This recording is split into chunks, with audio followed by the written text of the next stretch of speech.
नई व्यवस्था के पुस्तक 8वीं अध्याय को ध्यान करें। इस 8वीं अध्याय में 36 वचन लिखा गया है। ये 36 वचनों में दो प्रकार की भाग विभाजन किया गया है। दो प्रमुख भाग हैं। पहली भाग याजक लोगों की प्रतिष्ठा संस्कारी करना या याजक लोगों की पवित्र करना, कॉन्सिक्रेशन ऑफ द प्रीस्ट। और इसके बाद में जो भाग है, दूसरी भाग 14वीं वचन से 36 वचन तक याजक लोगों के लिए देने वाली बलिदान। याजक लोग साधारण लोग, आम आदमी के लिए नियुक्त किया गए हैं। आम आदमी लोग जो देते हैं बलिदान, उन कामों को करने के लिए याजक लोगों को नियुक्त किया गया है। उतना ही नहीं, याजक लोग अपने आप के बारे में भी बलिदान करते थे। पुराना नियम की याजकत्व बहुत निर्बल की याजकत्व थे। वो मानव रूपी का याजकत्व था। नया नियम में यीशु मसीह ही एक याजक थे, एक सामर्थी याजक थे। पुराना नियम में हारून के हिस्से में जो निकल कर आए थे वो याजक लोग मनुष्य होकर, मनुष्य की पाप की स्वभाव से होकर आने के वजह से वो लोग बलिदान देते समय वो लोग भी अपने आप के बारे में बलिदान करते थे। बलिदान देना पड़ा। उन लोग पहले परमेश्वर की ओर से अंगीकार होने के लिए बलि चढ़ाकर, उसके बाद उन लोग परमेश्वर की प्रजा के लिए परमेश्वर के सम्मुख बलिदान करते थे। इसलिए वो याजकत्व बदल कर यीशु मसीह निरंतर याजक के रूप में हमारे सामने नियुक्त किए गए हैं। नया नियम में यीशु मसीह अपनी नया प्रधान याजक है।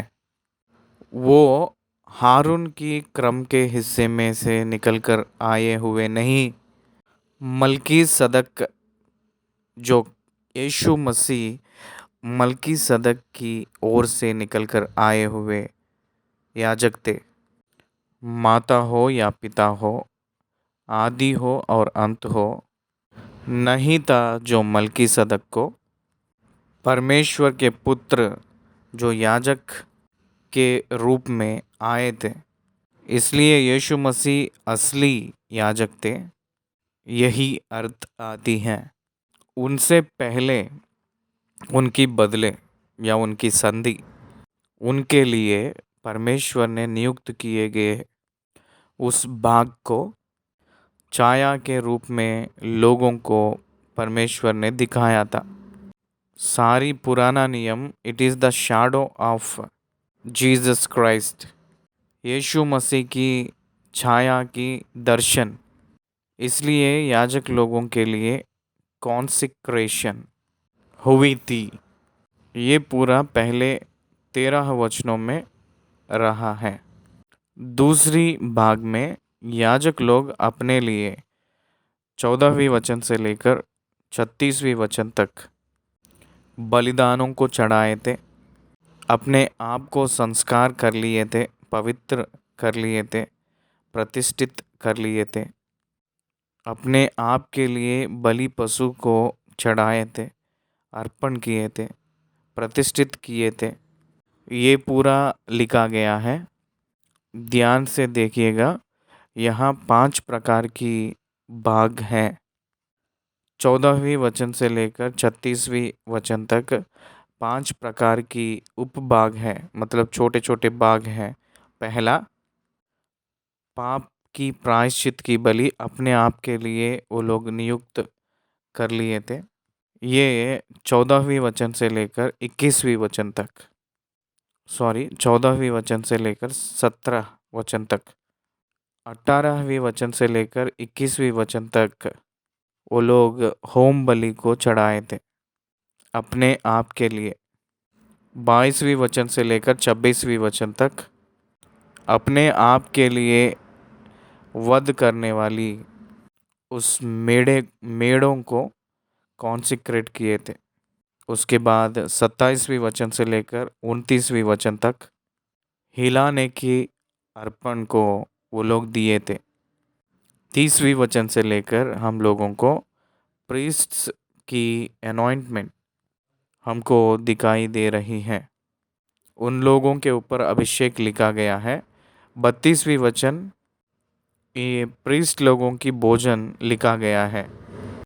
33वीं वचन से लेकर 36वीं वचन के बीच में 7 दिन याजक लोगों को संस्कार करने के लिए देने वाली बलिदान के बारे में लिखा गया है। इसी रीति से 8वीं अध्याय हमको दिखाई दे रही है। ये प्रीस्टहुड याजक के बारे में लिखा गया हुआ अध्याय कहकर हम लोग याद रखना है। याजक लोगों के बारे में लेवी व्यवस्था के पुस्तक 8वीं अध्याय से लेकर 10वीं अध्याय तक प्रत्येक विधियों जब ये लोग इस रीति की कॉन्सिक्रेशन से वो लोग गए थे, परमेश्वर 9वीं अध्याय में परमेश्वर की काम वो लोग प्रारंभ शुरू करते वक्त परमेश्वर की महिमा लोगों को दिखाई दी है। हारून की पुत्रों में से 2 लोग नादाब और अबीहू कहकर 2 व्यक्तियों ने अन्य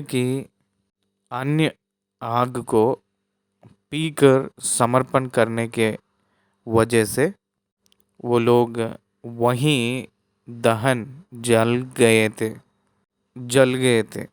ये 10वीं अध्याय में दिखाई देती हैं। इसलिए ये प्रीस्ट्स की परिश्रम को जो ज़रूरत है उसके लिए कॉन्सिक्रेशन उन लोगों की फर्स्ट मिनिस्ट्री, वैसे ही उन लोगों का फर्स्ट डिजिग्रेशन उन लोगों की फर्स्ट ओबीडियंस भी हम लोगों को दिखाई देती है। ये पूरे गुण ये 3 अध्यायों में हमको दिखाई देती हैं। ये प्रीस्टहुड की अध्यायों में से 8वीं अध्याय में है। पहली भाग से लेकर 8वीं वचन तक कॉन्सिक्रेशन ऑफ द प्रीस्ट्स।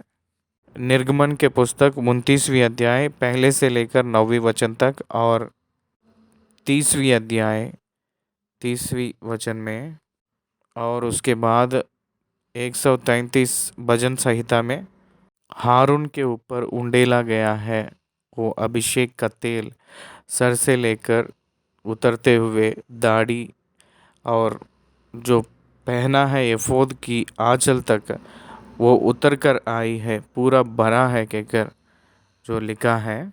जो उतर रहा है वो एक सुगंधित तेल है। वो सुगंधित तेल कहा जाता है उसको। अभिषेक के बारे में भी यहाँ लिखा है।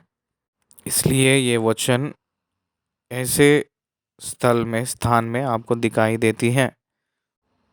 उसके आगे बढ़ेंगे तो ये लेवी व्यवस्था के पुस्तक 8वीं अध्याय पहले से लेकर 13वीं वचन तक हम लोग पढ़ लेंगे।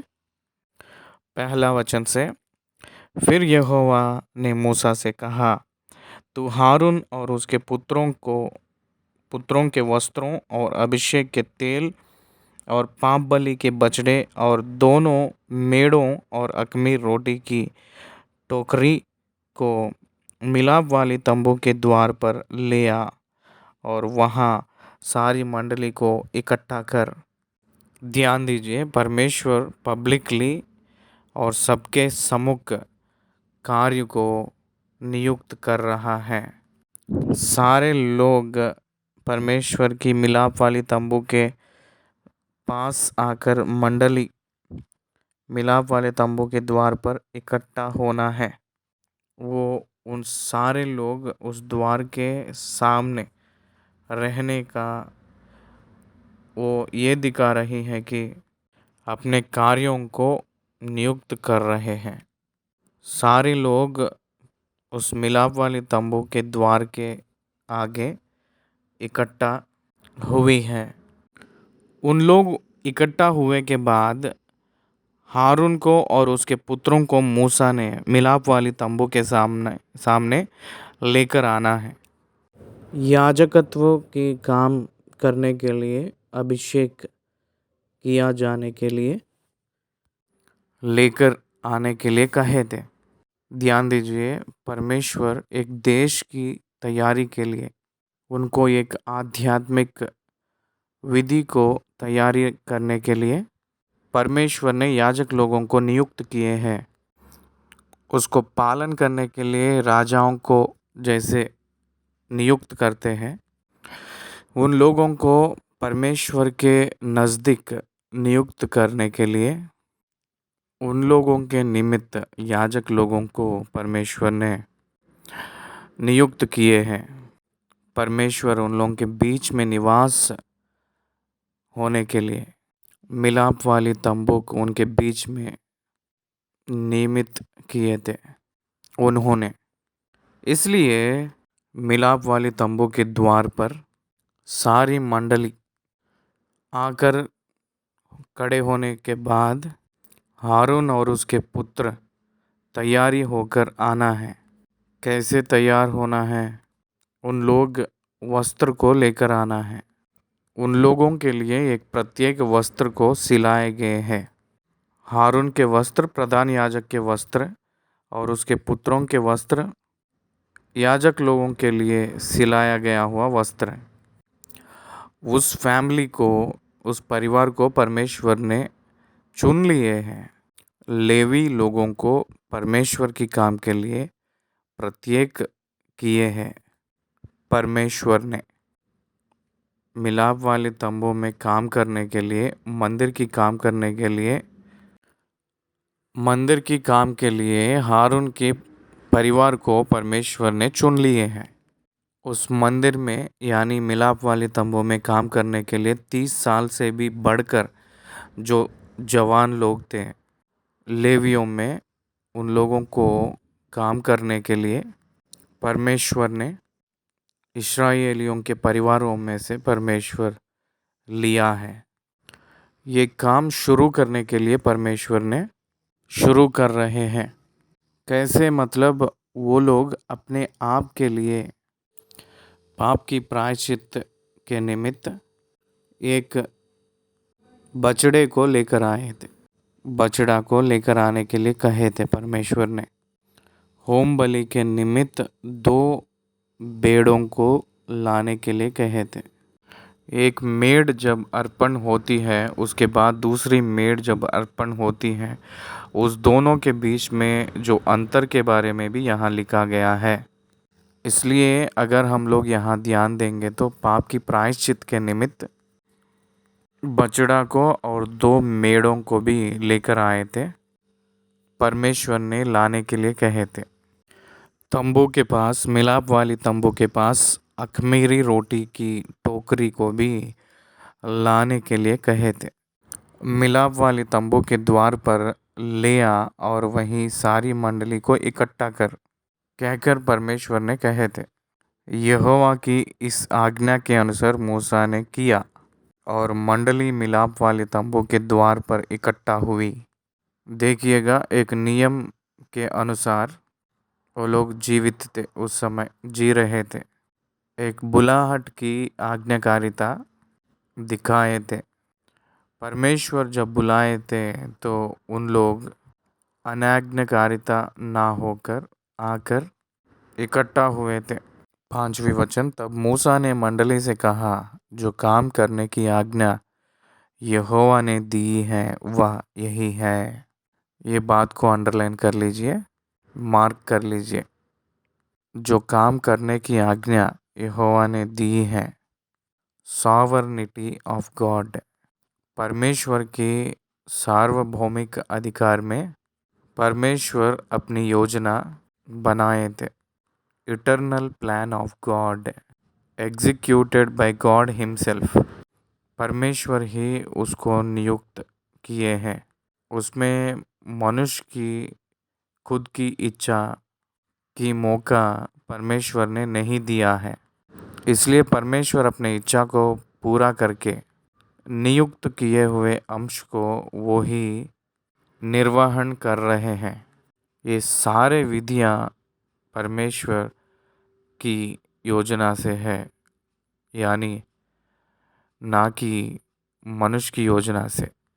परमेश्वर अपने अधिकार से किए हैं, इसलिए परमेश्वर जो करने के लिए योजना बनाए थे उसी को करने के लिए आज्ञा दिए हुए काम, इस कार्यों को हम लोग करना है। ये परमेश्वर की आज्ञा के अनुसार किया गया हुआ काम है। आजकल बहुत लोग परमेश्वर के दास लोग ये 21st सेंचुरी में हम लोग परमेश्वर की सेवकाई के लिए समर्पण किए हैं कहकर कहते हैं। लेकिन परमेश्वर क्या कह रहे हैं? वो ये कह रहे हैं कि परमेश्वर जब हम लोगों को बचा लिया था, उद्धार दिया था, तभी हम लोग उसकी भाग हो चुके हैं। वो हम सभी लोगों को याजक के रूप में परमेश्वर ही नियुक्त किए हैं। वो कहे थे कि सारे जगत के अंत तक जाइए और सारे लोगों को सुसमाचार बताइए कहकर कहे थे। आखिरी आज्ञा को वो बताए थे, we are going his great command and great commission. हम लोग जो समर्पण किए हैं उसी के वजह से ये होगा नहीं, वो हम लोगों को नियुक्त किए तो होगी। वो ही परमेश्वर की सेवा है।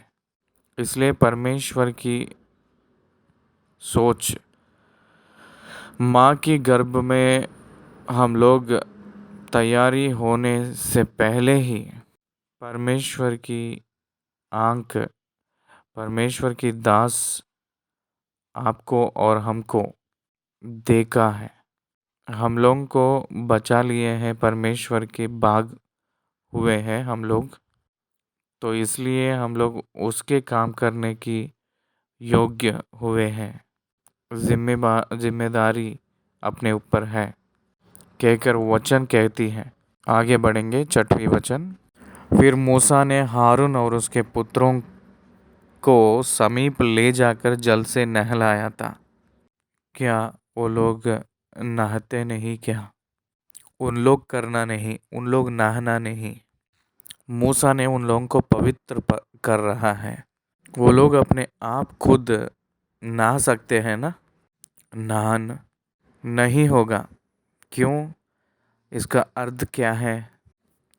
अपने आप को पवित्र बना लेना मनुष्य की संभव नहीं होगी। परमेश्वर के सम्मुख योग्य के रूप में मनुष्य को जो जरूरी है, पवित्र बनाने वाली कार्यक्रम को परमेश्वर के सम्मुख करना ही है, परमेश्वर ही करना है, लेकिन मनुष्य नहीं कर पाएगा। इसी अर्थ को बताते हुए मूसा ने उन लोगों को स्नान करवाए थे, नहलाए थे। 7वां वचन। तब उसने उनको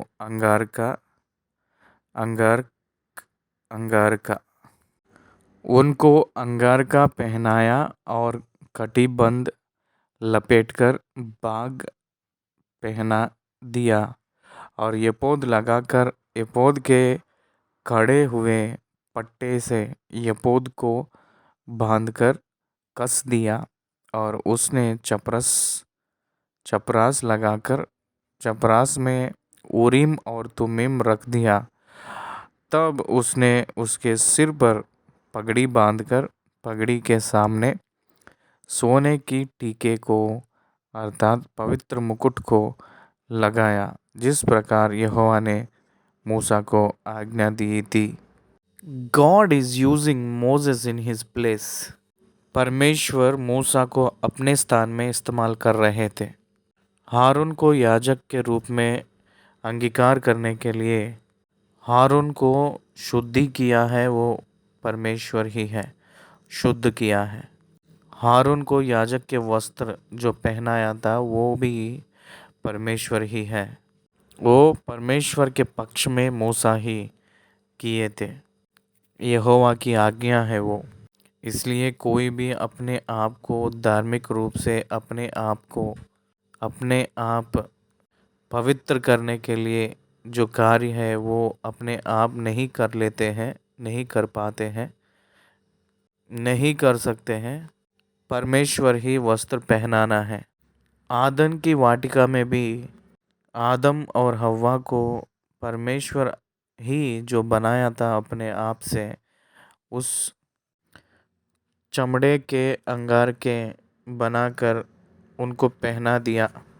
वो ही बनवाए थे और वो ही पहनाए थे आदम की वाटिका में। यहाँ भी याजक लोगों को वस्त्र बनवाए हैं, वो खुदा ही है। जो पहनाए थे वो भी वो ही है। It is the divine act, not any human internal interferer. जिस प्रकार यहोवा ने मूसा को आज्ञा दी थी। 10वीं वचन, तब मूसा से अभिषेक का तेल लेकर निवास का और जो कुछ उसमें था उन सबको भी अभिषेक करके उन्हें पवित्र किया। और उस तेल में से कुछ उसने वेदी पर 7 बार छिड़का और कुल सामान समेत वेदी का और पाए समेत हौदी का अभिषेक करके उन्हें पवित्र किया। अभिषेक के तेल से मिलाप वाली तंबू को और उसके अंदर जो भी सामान है उस सारे सामान को पवित्र किया। उसके बाद याजक लोगों को आरोन के पुत्र और प्रधान याजक हारून को प्रधान याजक के रूप में हारून को और याजक के रूप में हारून के पुत्रों को अभिषेक किया था, पवित्र किया था मूसा ने। 12वीं वचन, और उसने अभिषेक के तेल में से कुछ हारून के सिर पर डालकर उसका अभिषेक करके उसे पवित्र किया। Moses anointed Aaron and consecrated him as the high priest for God। परमेश्वर के लिए प्रधान याजक के रूप में तेल डालकर पवित्र किया था। इसका मतलब पवित्र आत्मा की अभिषेक के नीचे एक प्रधान याजक ने काम करता है। यीशु मसीह ने नर अवतार लेकर पृथ्वी पर जब आए थे, वो अपने खुद की सामर्थ्य से अद्भुत कार्य आश्चर्य कार्य नहीं किए थे।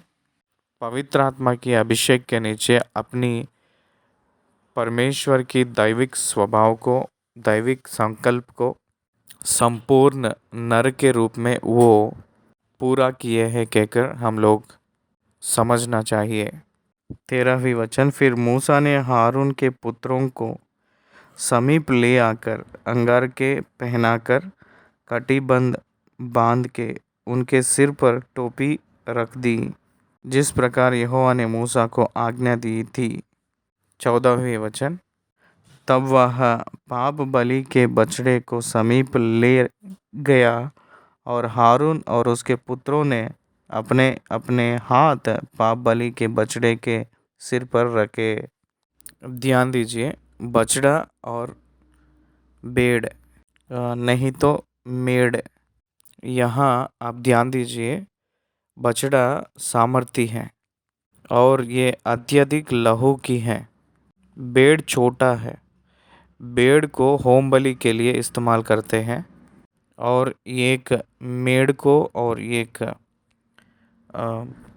बछड़ा को यहाँ पाप की प्रायश्चित की बलि के रूप में दे रहे हैं, चढ़ा रहे हैं। ध्यान दीजिए, बछड़ा को पाप की प्रायश्चित के रूप में देने के लिए, चढ़ाने के लिए उसके ऊपर हाथ रख रहे हैं।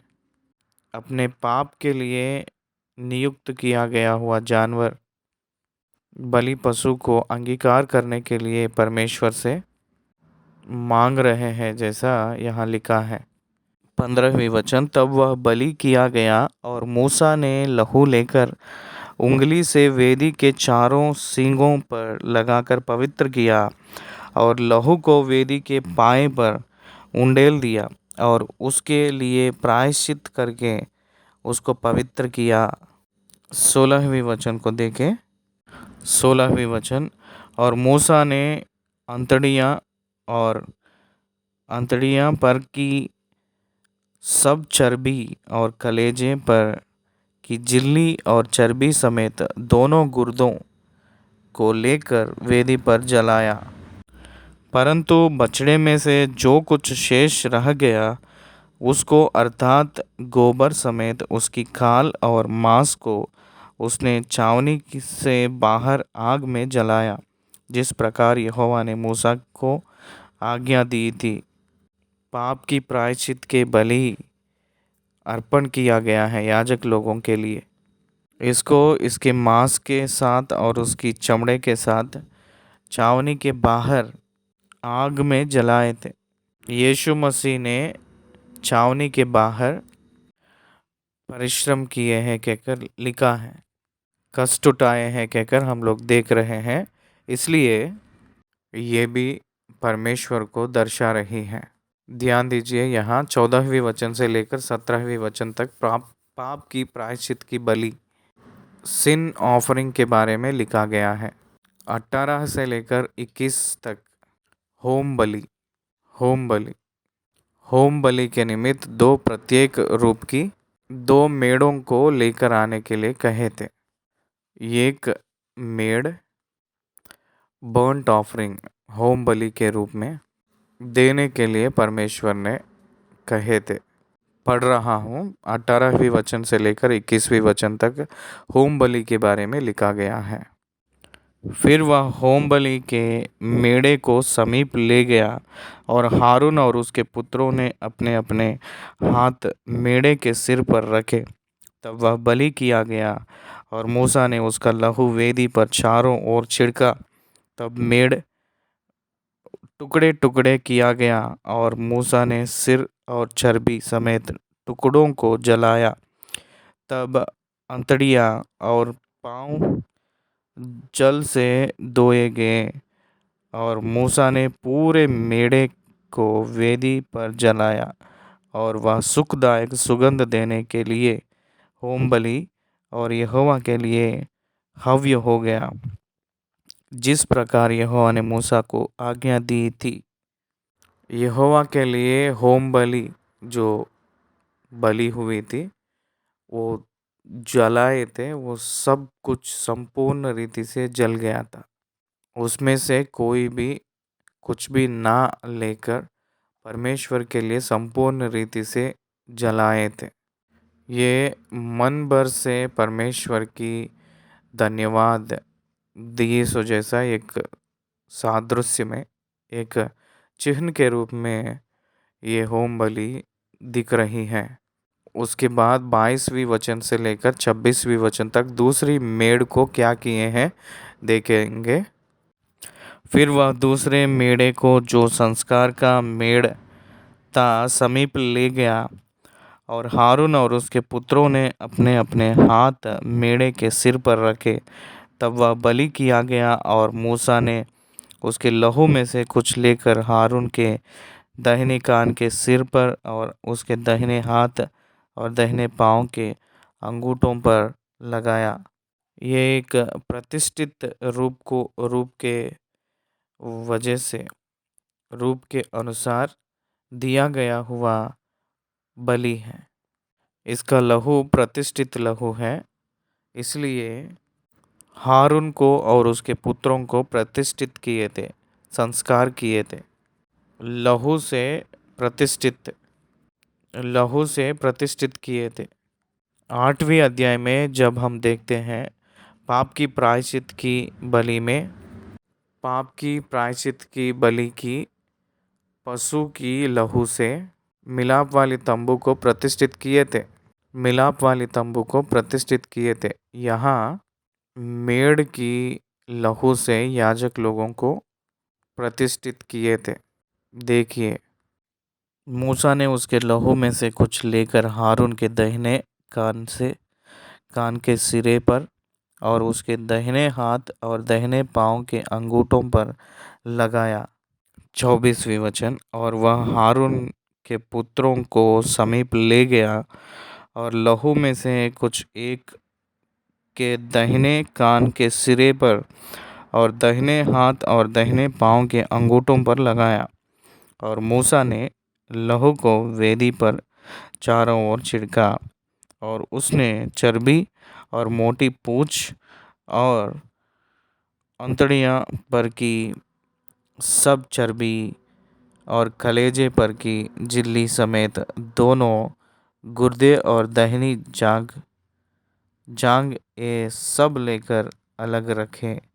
और अख़मीरी रोटी की टोकरी जो यहोवा के आगे रखी गई थी, उनमें से एक रोटी और तेल से सने हुए मैदे का एक पुल्का और एक रोटी लेकर चर्बी और दाहिनी जांग पर रख दी। लय व्यवस्था के पुस्तक 8वीं अध्याय 27 से लेकर 29वीं वचन तक मूसा ने हिलाने की भेंट के बारे में लिखा है। यहोवा के सम्मुख में हारून और उसके पुत्रों हिलाने का भेंट चढ़ाना है। इसका मतलब मंदिर की चढ़ाव ले लो और अर्पण ले लो कहकर देने वाली अर्पण है ये। उसके लिए मूसा ने क्या किए हैं देखेंगे। पढ़ रहा हूँ 26वीं वचन से। और अख़मीरी रोटी की टोकरी जो यहोवा के आगे रखी गई थी, उनमें से एक रोटी और तेल से सने हुए मैदे का एक फुल्का और एक रोटी लेकर चर्बी और दाहिनी जांग पर रख दी। और ये सब वस्तुएं हारून और उसके पुत्रों के हाथों पर धर दी गई और हिलाने की भेंट के लिए यहोवा के आगे हिलाई गई। हारून और उसके पुत्रों ने जो हिलाने की भेंट में क्या कौन सा अर्पण किए हैं कहकर अगर हम ध्यान करेंगे तो अख़मीर रोटी की टोकरी जो यहोवा के आगे रखी गई थी, उसमें से एक रोटी और तेल से सने हुए मैदे का एक फुल्का और एक रोटी लेकर चर्बी और दाहिनी जांग पर रख दी। और ये सब वस्तुएं हारून और उसके पुत्रों के हाथों पर धर दी गई और हिलाने की भेंट के लिए यहोवा के आगे हिलाई गई। 27वें वचन। और ये सब वस्तुएं हारून और उसके पुत्रों के हाथों पर धर दी गई और हिलाने के भेंट के लिए यहोवा के आगे हिलाई गई। 28वें वचन। तब मूसा ने इन्हें फिर उनके हाथों पर से लेकर उन्हें वेदी पर होम बलि के ऊपर जलाया। यह सुखदायक सुगंध देने के लिए संस्कार की भेंट और यहोवा के लिए हव्य था। हिलाने की भेंट में जो वो लोग हिलाए थे, उसको मूसा ने वेदी के ऊपर दहन किए हैं।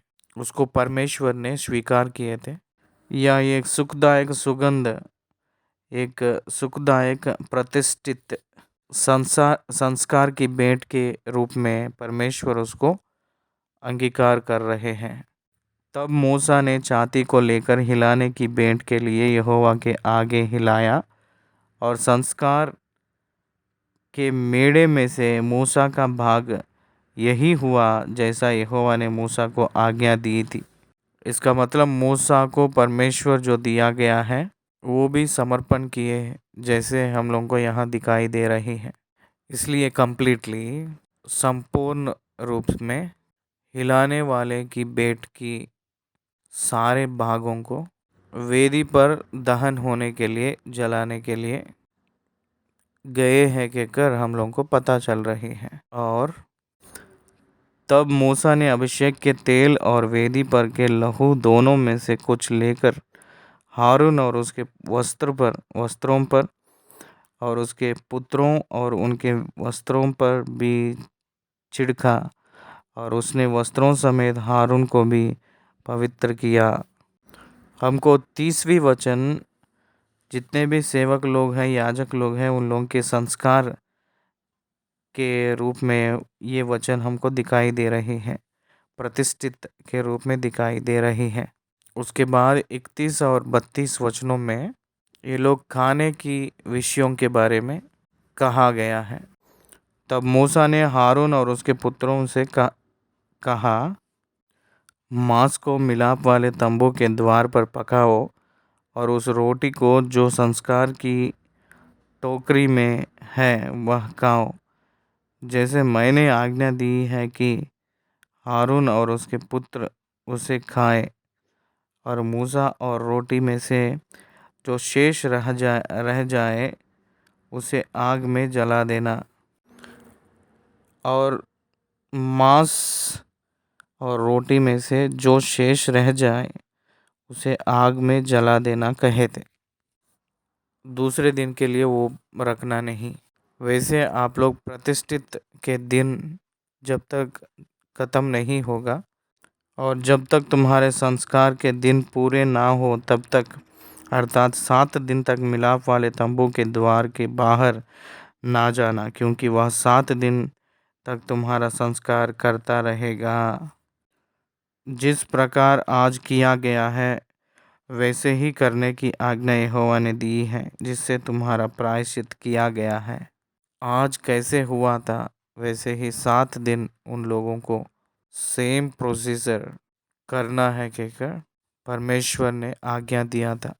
पाप की प्रायश्चित की बलि बछड़ा, मेढ़ों, होम बलि और एक मेढ़ है, संस्कार की अर्पण, उसमें से निकालकर उसमें से और हिलाने का बेंट और उसको दहन करना, इस रीति से संस्कार करना है और छिड़कना, पवित्र करना। 7 दिन प्रत्येक रूप में ऐसे करते हुए चलना है कहकर उसके ज़रिया परम पवित्र स्थान में पहुंचना है कहकर परमेश्वर ले आकर अपने सम्मुख खड़ा करेगा कहकर हमको समझ आ रही है। उसके बाद हम लोग जो बाकी वचन है उसको पढ़ लेंगे।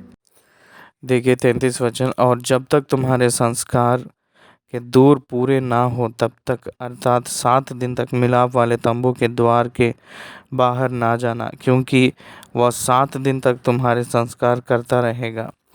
जिस प्रकार आज किया गया है वैसे ही करने की आज्ञा यहोवा ने दी है, जिससे तुम्हारा प्रायश्चित किया जाए। इसलिए तुम मिलाप वाले तंबू के द्वार पर 7 दिन तक दिन रात ठहरे रहना और यहोवा की आज्ञा को मानना, ताकि तुम मर ना जाओ, क्योंकि ऐसे ही आज्ञा मुझे दी गई है। 35वें वचन बहुत प्रामुख्य है, तुम मर ना जाओ। इसलिए आप लोग मिलाप वाले तंबू के पास, उसके द्वार के पास 7 दिन सुबह और शाम रहकर यहोवा जो आज्ञा दिया था वो मानना है, आज्ञा को पालन करना है। परमेश्वर की सेवकाई आसान नहीं है, प्रत्येक कर लेना है। प्रतिष्ठित जो होते हैं वो लोग प्रत्येक कर लेना है।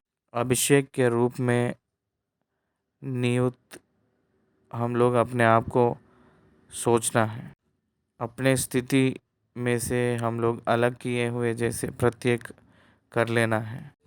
परमेश्वर के लिए ही सेवकाई करना है। God's ministry entirely different.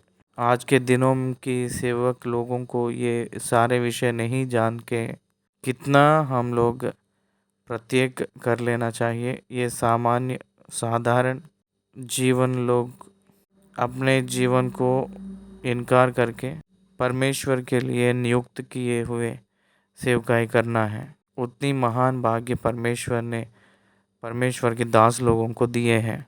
36वें वचन, तब यहोवा की इन्हीं सब आज्ञाओं के अनुसार जो उसने मूसा के द्वारा दी थी, हारून और उसके पुत्रों ने किया। आप लोग ना मरे सो जैसा ये सारे काम को करना है कहकर कहे थे। परमेश्वर उन लोगों को अंगीकार ना करेंगे तो वो लोग मिलाप वाली तंबू में ही मर जाएंगे, क्योंकि परमेश्वर निवास स्थान में उतर कर आ रहे हैं। परमेश्वर की निवास वहाँ है। संदूक के ऊपर रहने वाली एक प्रायश्चित की ढक्कन से वो बात कर रहे हैं उस स्थान को, इसलिए उस स्थान को उनकी स्थान के रूप में वो उन्हें लेकर आने के लिए कहे थे। वहाँ लोगों के सम्मुख, परमेश्वर के सम्मुख और लोगों के सम्मुख सेवकाई करने वाले सेवक एक साधारण की ओर से नहीं, प्रतिष्ठित करने के वजह से वो पाया है। वो 7 दिन की प्रतिष्ठित के बारे में हम लोगों को 9वीं वचन से लेकर कुछ प्रत्येक रूप की अंश को परमेश्वर की वचन में दिखाई देती है। उन लोगों की फर्स्ट मिनिस्ट्री 8वें दिन में प्रारंभ किए है, उसकी विवरण 9वीं अध्याय में दिखाई देती है। 8वीं अध्याय को ख़त्म किए हैं। धन्यवाद।